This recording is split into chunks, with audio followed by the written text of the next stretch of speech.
Hi everybody, it's June 29th, 2025, and my thoughts have turned to this subject throughout my recent years, and that is the magical power, the magical catalyst of no.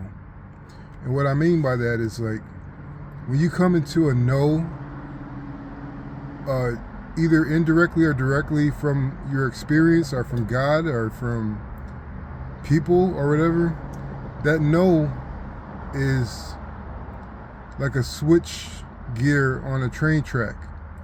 That no can invoke in you a peaceful acceptance of the term no in that circumstance that you're in.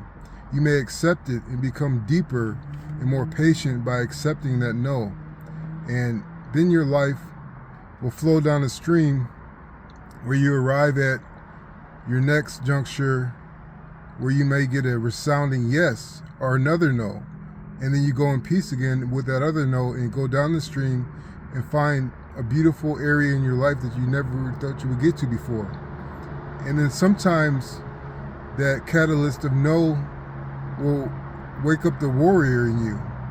It will wake up the warrior in you by you simply feeling deep in your spirit and right in the forefront that you cannot accept this no. And you know that you are not strong at that moment, but you still can't accept that no. And you commit to a fight. You commit to trudging uphill up the mountain, and you are rewarded bit by bit by every scar you receive, by every victory you win from that starting point of no.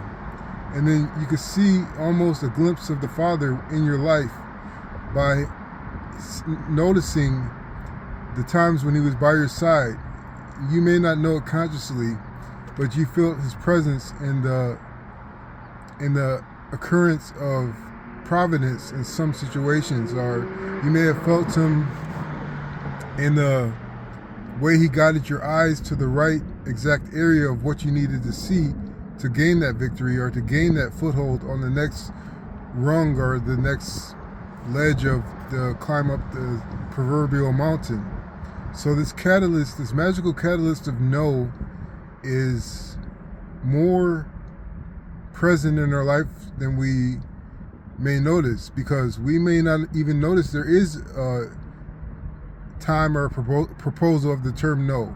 We may just be walking through life and we accept things and we just go with things as they come, not noticing that a certain decision that seems so small actually is a gateway or entrance into a highway onto a new area of our life.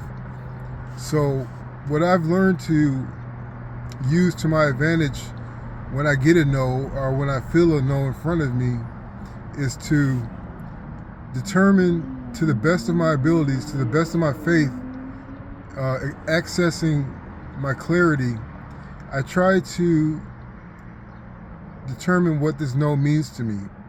Am I being vain by not accepting the no?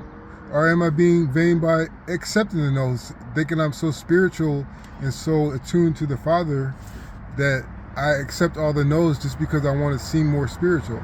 And that could lead you to more troubles too. I'm not saying that you shouldn't try to be spiritual when you can, but sometimes the no is meant to be fought against. And sometimes the no is meant to be accepted, as I stated before. So we always get excited about the yeses in our life, but the yeses are wide and cheap sometimes. The yeses lead to a softening of the spine sometimes. And I'm not saying that I think I think people are all meant to suffer to earn God's love. I'm not saying that. But the fight, when it's appropriate to fight and appropriate to work hard, is healing. Even though you may be taking on massive amounts of stress, the same stress is mixed with elixir of wisdom, elixir of the understanding of peace in the midst of that exertion of energy. So that's just my take on the magical catalyst of no. I hope this helps. Thanks.